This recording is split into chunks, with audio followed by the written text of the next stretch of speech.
Welcome to the Sparky Coach podcast. Crowie here. I'm Cam. Today we're going to have a yarn about variations. A yarn. Yep, a yarn. Chin wag. Yeah, Chin wag. Sick. Variations. We did sort of a session in our, groups in this yesterday, and I said, finish this sentence. Variations are. Do you want to finish that? Variations are a lot of things. They can be a nightmare. They can be so missed. Brock said annoying. Yeah. Missed is a big thing. More work. More work. Which is not always a good thing. Especially, more site work and more stress. Admin heavy too, a lot of times. We came up with this, with the one tagline, variations are. Do you want to have a stab at what it is? Variations are a necessary evil. Inevitable, close, very close.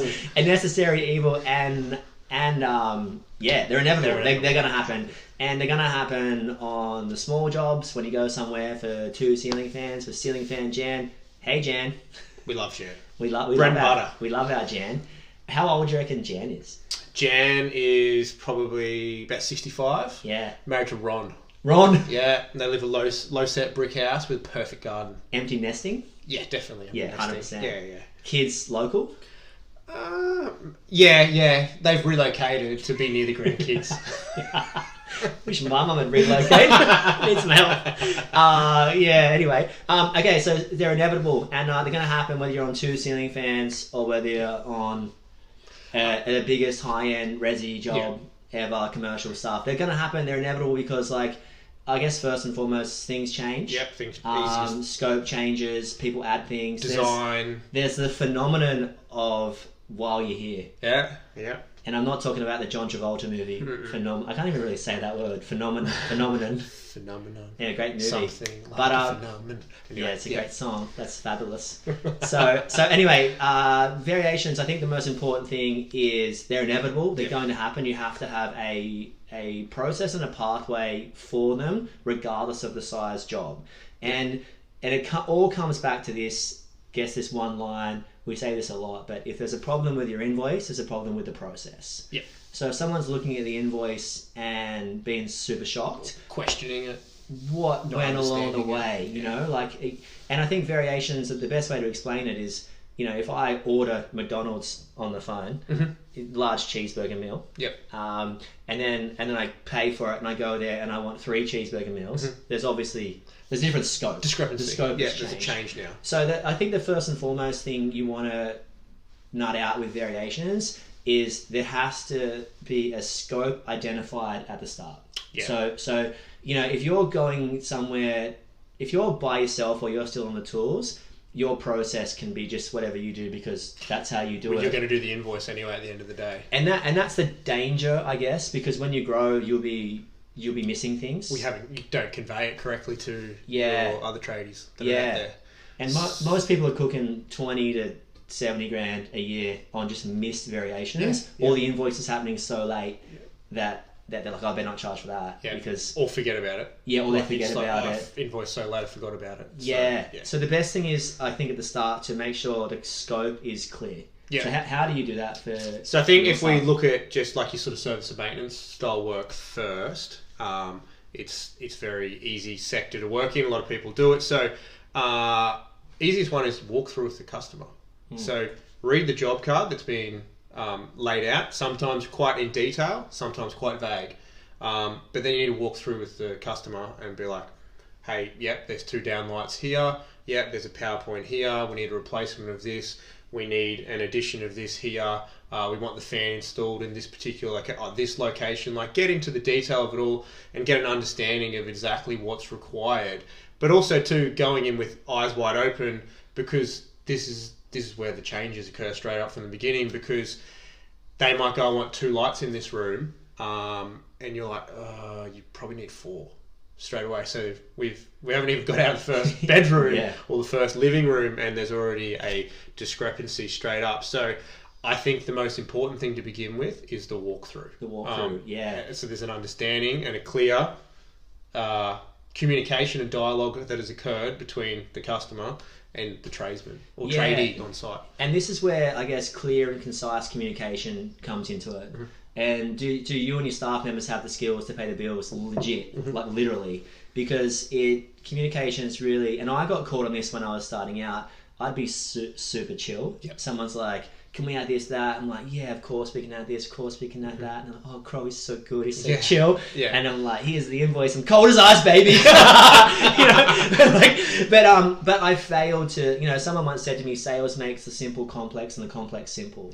So it's like, I don't really like training on sales because I think the best salesperson out there is just authentic and honest. But it's like, can you actually communicate? Like, does the carpet match the drapes in terms of, are you communicating this to the client and they're now aware that that's a $400 item or a $500 item? Or are you making it sound so simple and easy that they're like, oh yeah, that should be about $60. $60 gets you, what does it get you these days? Doesn't even buy you dinner for two. Doesn't eat takeaway for drop two sheet down. Maybe Mate, you turn up. Might get you breakfast on the way to the job. Might get you smoko. Definitely not going to get you the beers on the way home. Get you a couple of coffees. No. As well, I like to encourage people to avoid, and I think the mindset comes into it, the BSCC, right? The boom, smash, crash, cash. So if you're rocking up with all your tools strapped to you like your Rambo, and just like away, like not putting a drop sheet down, like Betty, I'm gonna put it down, whatever. And you can, if you're rushing, you miss things. So I like to encourage, myself and the staff to eyes wide open theory. Have a look. Turn up with a drop sheet in your hand, or turn up with nothing to start with. Yeah, it's a bit slower, but it's gonna put the right temperament. Or bring some things in to like have got tool bag or like something just there that you're starting with. And put a drop sheet down. But so it's clearly identify the scope, clearly communicate it, and hard conversations get harder, personally and professionally. So if you're not talking about something, if you're like, oh, I better leave that difficult conversation, it's only going to fester. And money's much better communicated early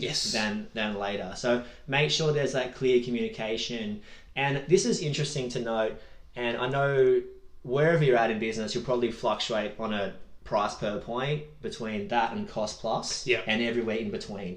And some jobs is inevitable to have like a hybrid. It can be a mix sometimes. And this is what I think you've got to watch with that. If you're smashed out 10 PowerPoints at $165, and then the client adds 2 back to back, and you charge them $38 for it on a cost plus, then that's obviously, they're going to question the 165. So there's a clear discrepancy. So if you're starting on a price book or a per point costing, you finish on there. You need to finish with it too.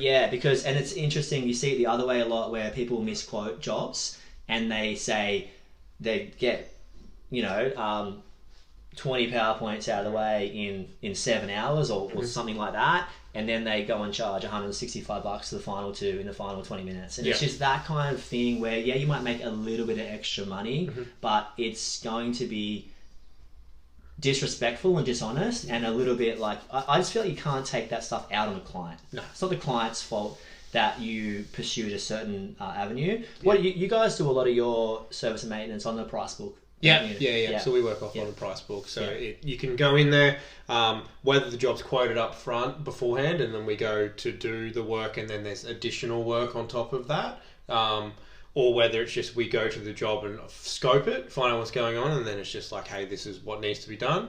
This is the cost of item PowerPoint. This is the cost of the light that you want. This is the cost of the fan. This is the total cost. So are you happy with it all? Yeah, cool. So let's just take it, because chances are, because you've got like an admin team, so the phone rings, admin answers it, and someone's like, "Hey, Cameron," that's my voice. They go, "Oh no, I want 10 PowerPoints." You go, "Okay, so that's, let's just say, for math reasons, $150 each. So $1,500 plus GST. I always talk X GST as for most people. And then let's say you get there and one of those PowerPoints is up, down, round the corner, ducting, conduit, catenary, underground.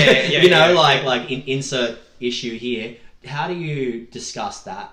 So communicate that with the customer on site by explaining them that this is the type of This is a non-standard one. Well, this was what was allowed for a standard one.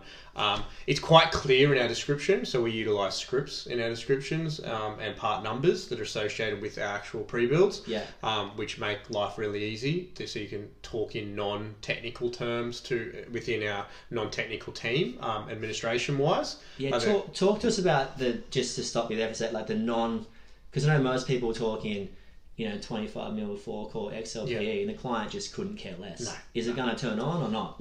So so how do you reduce the jargon? So basically, keep it really simple. Is it an installation or a replacement to start with?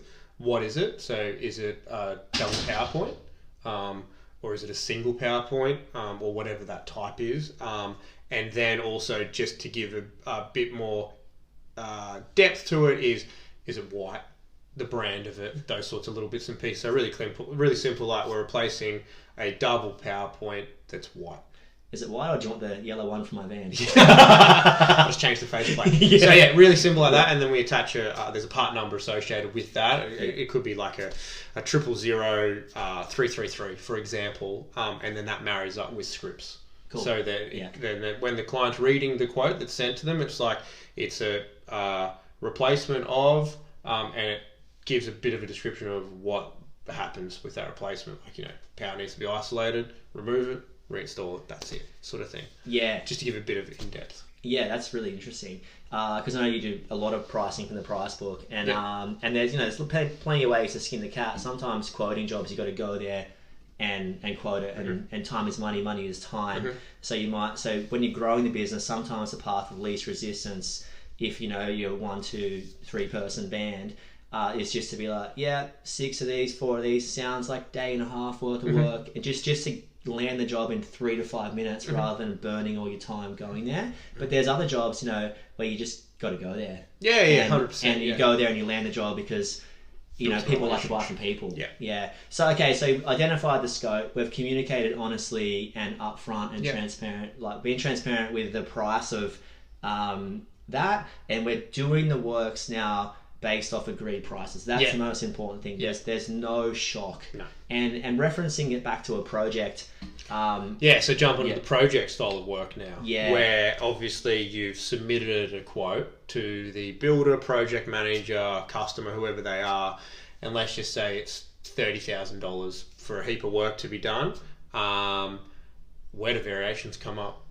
Straight off the bat, I know, is when you do your walkthrough at rough-in stage. So I used to walk through the day before.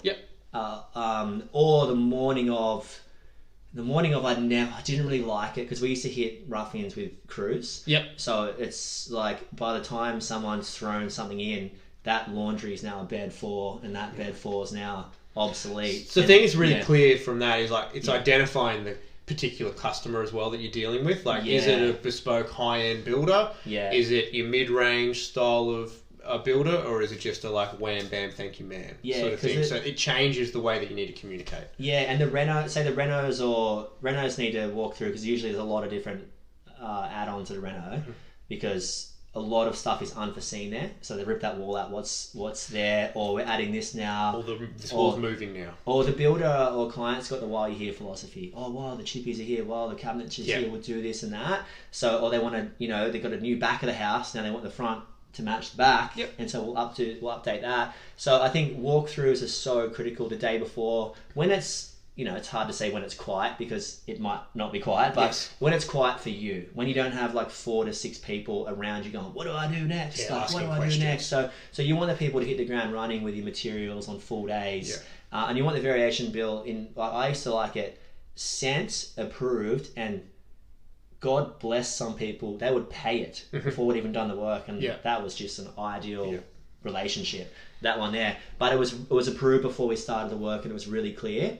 The high-end renos, where you've got to have that sort of project management, regular, someone's got to have it, whether it's you or your top dog, 2 to 4 hours a week of walking around, there's possibly going to be varies every single week. So there's got to be that pathway. Particularly when it's unknown, like we've done jobs in the past where there's no kitchen plans. So this is what we're building, but we don't know what kitchen we want Plans yet. just So it's like the here. allowance in the quote was like, we'll just allow for 10 power points in the kitchen, oven, hot plate, like real basic sort of stuff. Yeah. But then when they get the plans done and the cabinetry documentation comes across your desk, it's like they've now got a zip tap. Yeah. There's 2 ovens. There's 2 ovens. There's 3 cooktops. There's 17 waffle irons. 100%. The kids love waffles.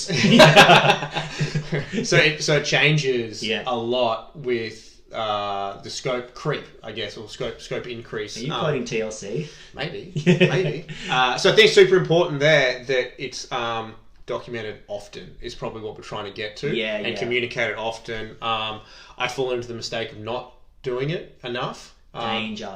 And just like massive, it creates questions. Ultimately, so which are no good. So you want to capture them at least weekly, I would say, at a minimum on a higher end, and then documented so that they're sent across, so that there is something. I personally just do it via email because I like to have it in writing. So that it's documented. Yep, do we agree to this? Yep, it's all cool. And then bang, the quote gets sent through straight away afterwards as well. Yeah, we built out one. For the price. And I guess in our training we provide all documents for this. So we provide examples. We're not trying to make people do it themselves. Like, here's what we do. So we build a jot form out with all the relevant questions for variations. And the best thing about something like jot form, well, you can use jot form, Asana, can be a PDF. There's multiple ways that you can cardboard. Get the information. Don't use cardboard out there. That's just going to get lost in PowerPoint transit. box with the crayon. Yeah, exactly. And if you don't have a Sharpie, just use a pencil and just try and read it a week later. It might be alright. Just scratch it into the box. Somewhere on the site. Yeah. It's somewhere in this skipping. The apprentice cleaned up. What's he doing? Why'd you throw that bit of cardboard out? That was not rubbish. They're the plans for the whole job. Oh man, just the pain of talking. We've all been there. And the pain of sending something that's unapproved is really dangerous. And we've all landed ourselves in a boat where it's like, I better not charge for that because I didn't quite communicate it properly. And that's where you leave the money on the table. And it's just not a good look or feel for everyone. So I think the biggest thing is having a process for your variation site team to get back to the office. And that, if that's you, like job form is fantastic. You got your questions, you can make them mandatory to fill out. You got a signature at the bottom for the on-site person, and then you can just roll it straight. It's in your email. You can flag it, and the importance of having either yourself or an admin team make sure it's good to be in your inbox. Fantastic, but let's get it actioned. Let's get it actually ASAP. sent. And tradies generally, and speaking from experience, lack the final nail in the coffin, that final execution, the final 5 minute. Like you can do everything well, but you've got to send it. Yes. And it's just kind of what we said at the start of the session, that hard things to send only get harder down the track. Yeah. So if it was hard to send today, it's going to be really hard to send next week. The other thing I think on that too is what happens if you delay. Inevitably, the actual cost increases as well. So instead of sending $500 variation every week for 4 or 5 weeks, they then get whacked with like a 2.5 one, and the immediate reaction is, what? Yeah, like, that's ridiculous. Whereas $500 is a lot more, I guess, manageable or tasty, I suppose, for the client to manage. So you like that? So they can. There's like, oh, it's $500, sort of thing. So it's not that big of a deal. So that the snowball effect.